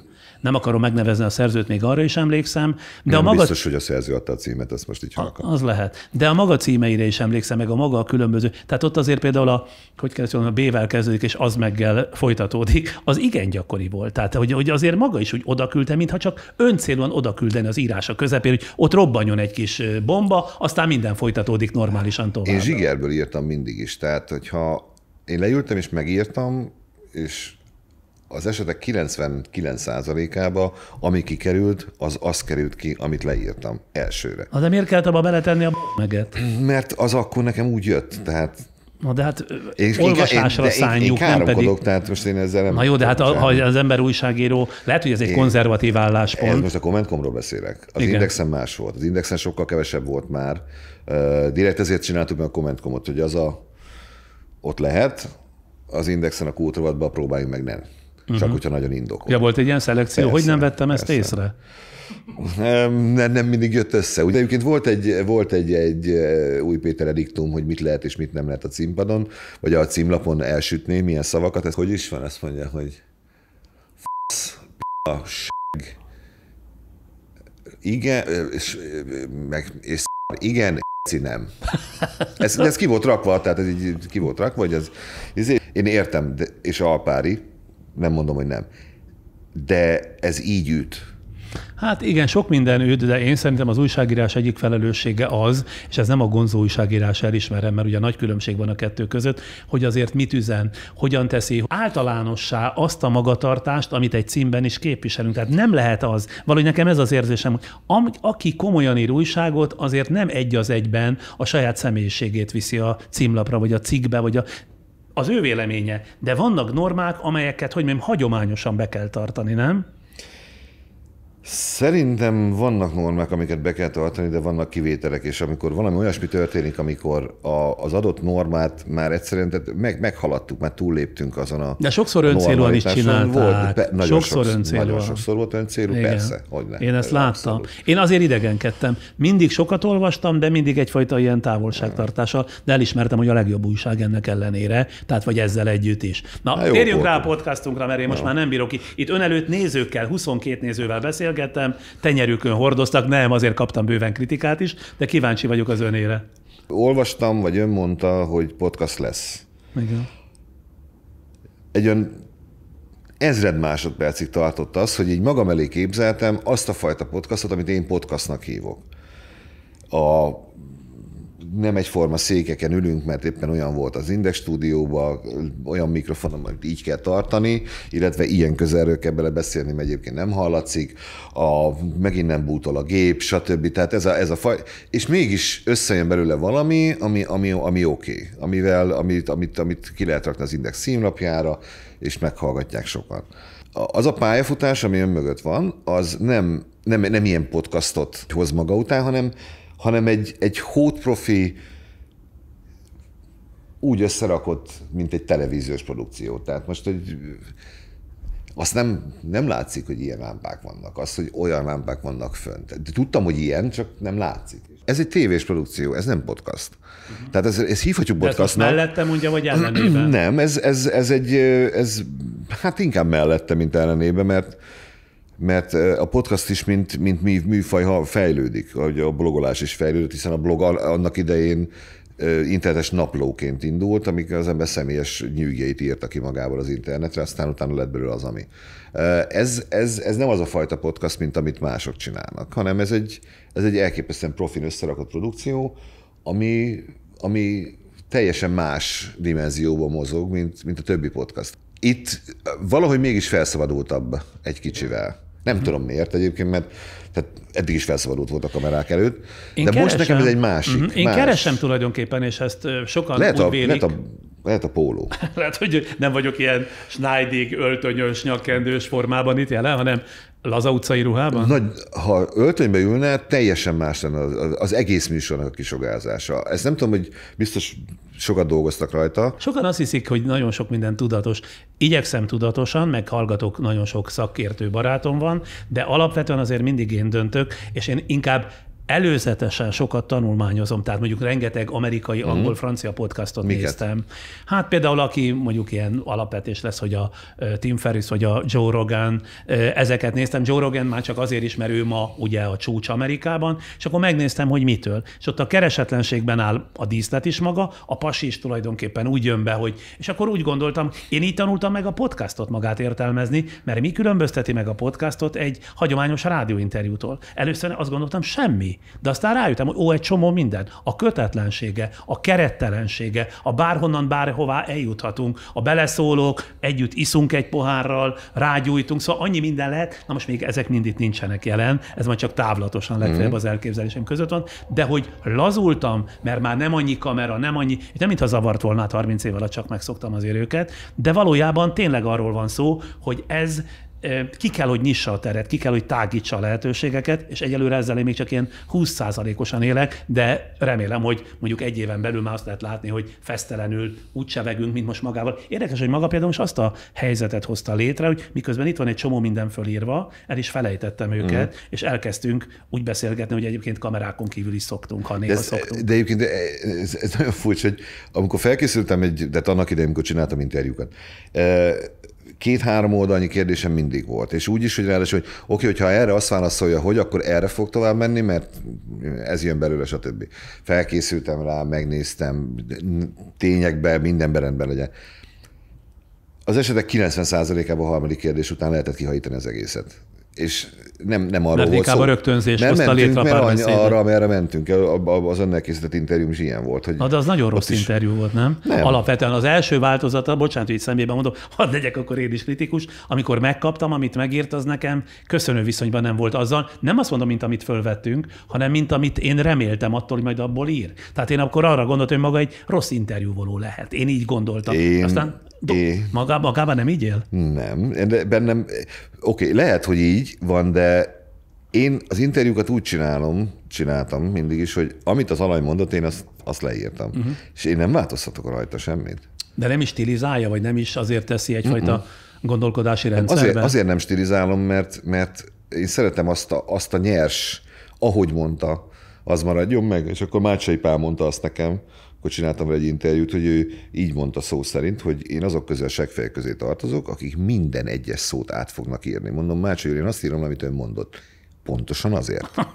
Ez volt rá a válasz. Egyébként én is ilyen vagyok, tehát nekem egy interjú, ma már nem is adok úgy interjút, hogy oda megyek, aztán vegyük föl. Küldjék el a kérdéseket, megírom rá a választ, mert akkor nem kell kétszer dolgozni. Egyszer, amikor felveszik, másszor meg, amikor átírom. Nem írtunk át rajta, azért emlékszem. Hát az nagyon sikeres interjú volt aztán, és azt a saját eredményemnek tulajdonítom javarészt. Emlékszik, mit mondott, amikor az Index megszűnt? Azt mondta, már hogy az a Progressive Index, azt mondta, hogy a legnézettebb, legolvasottabb interjú volt visszamenőleg hány évre, tehát több mint 1 millió olvasót hoztunk létre, és azt én a saját eredményemnek tulajdonítottam. Én meg a sajátomnak, úgyhogy ez jó, hogy mind a ketten sajátunknak ugyanazt az egy írás, de nincs. Tehát mind a ketten dolgoztunk rajta. Az biztos, ez kétségtelen.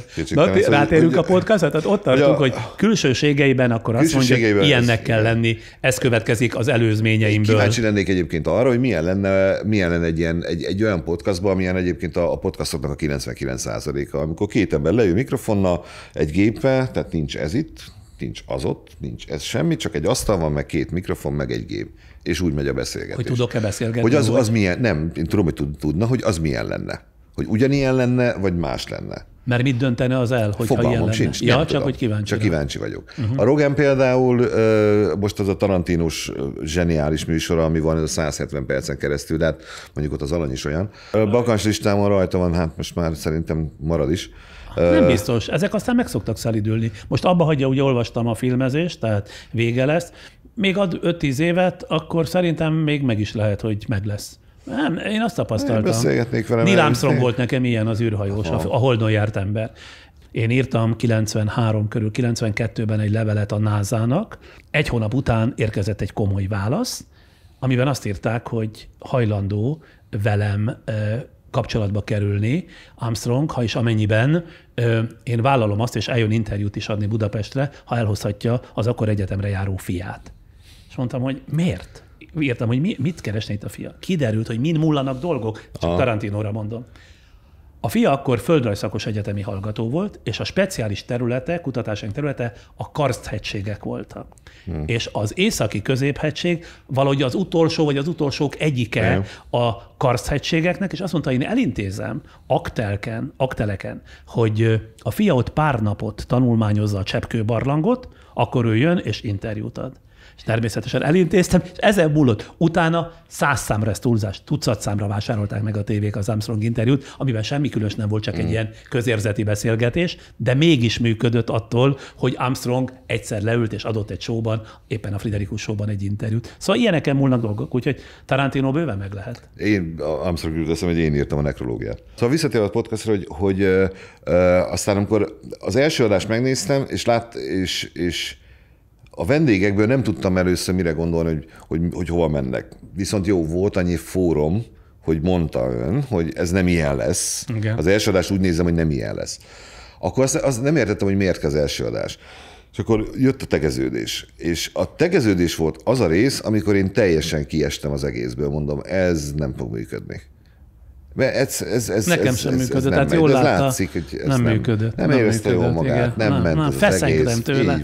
Pláne akit nem ismertem, hogy rögtön letegezem, annyira nem a hétköznapi életem része ez, hogy nem tudtam működni benne. Úgyhogy az nem volt jó. És aztán utána a második adástól kezdve már, és akkor a Mester Tamás volt, ő nem a második volt, harmadik volt, igen, az egy teljesen más stílus, annyira spirituális volt az egész. Én tudom, hogy a Tamás ilyen, és hogy ezt ki lehet belőle hozni. Persze azt is tudom, hogy teljesen más dolgokról másképp is tud beszélni 3 órát, hogyha arról van szó.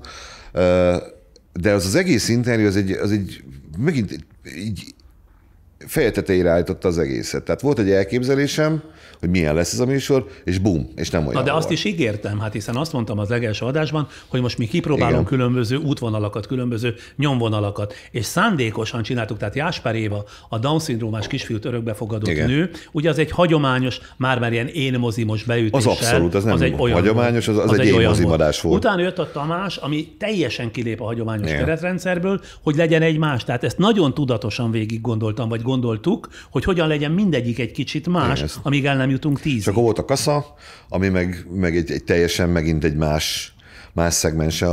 Tehát, hogy is felsoroljuk de nézze az ember vendéglistát, akkor a Kassa Tibornak a neve az, ami így egyből kiugrik, hogy az meg mit keres. Megfejtette, hogy Kasszát miért hívtam? Hát szerintem azért, mert mindenki szembe akart menni azzal az elképzeléssel, ami szerintem a Kasszával szembeni. Tehát az emberek mit gondolnak Kassa Tiborról, szembe milyen Kassa Tibor egyébként. Igen. Noha túl zárt volt, meg azt mondta nekem utóbb, hogy valamitől nagyon fél, tehát tőlem, vagy nem tudom. Az nagyon látszott egyébként rajta, hogy ő egy kicsit feszeng. Viszont amit csinál, ahhoz rohadtul ért. Most kiről beszél rólam, vagy Kasszáról? Sándor, nem fogom szembe dicsérni a saját műsorában, mert azért annál nagyobb segnyalás már nem. Hát nehogy is. Hát. És nem a Kassa, azt, ahogy ő felépítette a Kassa Tibor brandet, mert ez már egy konkrét brand, az interneten, azt tanítani kellene. Amit nem értettem, hogy miért nem kezd azzal a sokasággal, 1 millió emberrel valamit, tehát miért nem emeli egy magasabb nívóra, miért nem enged bele a napi híradásába olyan üzeneteket, amivel valamennyire azért terelgeti a követőit. De erre megválaszolta az adásba, hogy mit. Hát azért, mert ez egy nagyon veszélyes dolog, és ő ebben nem akar semmilyen politikailag. Én nem politikailag nem mondtam. Csak politikailag. Hát annyi minden van, amivel lehetne az emberek számára utat mutatni. Egyfajta... De ő nem akar. Ezért mondom, ez a véres szájkritikus dolog is. Én nem akarok utat mutatni senkinek. Nincs azért az emberben kritikusként adott esetben egy olyan fajta vágy, hogy na most akkor ennek vagy jól beszólok, vagy jól megmondom, vagy mondjuk, ami nagyobb misszió, vagy komolyabb dolog, komolyabb feladat, utat mutatok az én közegemnek, hogy mi a jó, és hogyan válik el a rossz a jótól. Tehát, hogy ilyen nincs az emberben, ilyenfajta küldetés tudat? Lehet, hogy van. Én tudtam kívülről értékelni dolgokat. Én például a Győzike Show az elején különösen, szerintem az egy remekül összerakott és jó dolog volt. Új dolog volt a magyar televízióban, és jól működött. Az elején. A legtöbb negatív kommentet erre kaptam, hogy lehet ezt a kulturális szemetet dicsérni. Mondom, emberek, nem dicsérem, hanem azt mondom, hogy mint műsor, annak a műfajnak, aminek a követelménye, stb. Annak ez megfelel. Ahogy a barátok közt. Mindegyiket lehet a saját műsorán belül. Nem kell összehasonlítani a barátok köztet a keresztapával, mert ennél f***ság nincsen. Hát milyen alapon hasonlítom össze a kettőt? Egy idő után abba hagytam már az népnevelés, mert igen? Semmi értelme nincs. Hát a kommentolvasásnál károsabb dolog, és ezt Kassa is mondta, nincs a földkereksége. Egyébként én azt látom, hogy a mi nézőink például 95%-ban nagyon intelligensek. Tehát azokat a bejegyzéseket, akár amiből én elsősorban kiszoktam indulni a helyesírás, ami ma már nem divat ugye helyesen írni, de olyan helyesen ír a kommentelő 90-95%-a, hogy el vagyok halva ettől. És akkor még utána, ha gondolatokat is visznek bele, már pedig nagyon sokan visznek, abból egyébként lehet tanulni. Tehát én nem vagyok az a minden látszat ellenére felfúvalkodott béka, hogy feltétlenül azt gondolom, hogy én tudom egyedül a tutit, és ti meg ott nézők, vagy elfogadjátok, vagy nem, de itt nem is ne szóljatok bele. Én nekem az internetnek és az egész közösségi hálónak, és tulajdonképpen valahol a podcastnak, YouTube-nak, mindennek a legnagyobb hátránya az, hogy addig, ameddig ez nem volt, addig ezek az emberek, tehát addig is voltak ilyen emberek. Csak kiről beszélünk most? A sok gyökérről. De addig én ezekről nem tudtam semmit, mert nem egy közegbe jártunk, ő el volt a saját gyökérközegébe, én a sajátomba, stb. Most, hogy így van, így most aztán rászabadulnak az emberre, és nap mint nap az embernek meg kell sajnos győződni arról, hogy valóban ostobák az emberek, és nagyon-nagyon sok gyökér lakik Magyarországon, akit sajnos odaengednek és kommentál. Nekem álmom egy olyan internet, ahova vannak szintek. Tehát bizonyos kérdéseket, hogyha van egy kérdőív, aki tudja tölteni rendesen, akkor mindenhez hozzáfér. Erről álmodik, hogy legyen egy ilyen minőségi, meg még minőségi internet. Ha nem, akkor kismacskás gif. Tehát máshoz nem jut hozzá, mert nem. Ez mind a demokratizálódás egyében? Igen, legyen demokrácia, de. Nagyon jó, hogyha tényleg egy műsor kitermelni magának azokat a kommentelőket, akik tehát oda megy és kommentel azért, mert valóban érdekli a műsor, és hozzászól. Nem azért megy oda, hogy az első komment, hogy Mocskos Gyurcsány. Igen. Az Indexen és az Index körüli blogokon 3 komment alatt eljutottuk a zsidózásig, teljesen mindegy, hogy milyen témába. 3 komment, ennyi volt a max. Ez olyan, mint, arra nem gondolj, hogy ezeket például ön is gerjesztette? Nem. Pont az írásainak az időnként nagyon szélsőséges stílusával, de ha megengedheti magának a véleményvezér, hogy úgy fogalmazzon, akkor ez nagyon könnyen tud adaptálódni az ember. Mármint, hogy az olvasó. Nekem a káromkodással semmi problémám volt, ha engem elküldtek a p***ába, abba a stílusban, hogy én írtam, nekem nem. Nekem azzal volt bajom, hogy ha én arról írtam, hogy a való világ, akkor miért az volt a Büdös Gyurcsány? Tehát én ezeket a kommenteket írtottam mindig, hiszen semmi köze nincsen hozzá. Ne menjen oda, ne írja oda, ahol erről írnak. Ezzel volt probléma. A búcsú előtt még annyit mondjon meg az új helyén, hogy már nem kritikus, jól érzi magát, mint online főszerkesztő, ugye a Network 4-nél. Igen? Abszolút. Tehát helyes volt a váltása? Jól döntött, amikor úgy döntött, hogy elhagyja? Lehetőségem nem volt. Elmehetett volna a Telexhez. Ja, igen, azt nem. De miért? Miért? Mi volt azzal már a baj? Elaggott? Elaggott. Belefáradtam már egyébként egy kicsit, nem akartam már ezt csinálni. Saját magamat untam. És átvágyott a túlpartra, a műsorkészítők oldalára. Mindig is szerettem volna tévébe dolgozni, és ez most így jól jött. És egy olyan dolgot csinálunk, ami viszont valóban innovatív. Ez például hasonlított arra, mint amit én gondolok a podcastról. Tehát kötetlenül, egymásba dumálva, mégis szertelenül és sok témát érintve, úgyhogy nem tudom, hogy nézők hogy voltak vele, nekem nagyon tetszett, és köszönöm szépen. Kérem szépen végezett, hogy iratkozzanak föl, csatlakozzanak hozzánk, és akkor 1 hét múlva csütörtökön megint itt leszek, már egy hagyományos beszélgetéssel.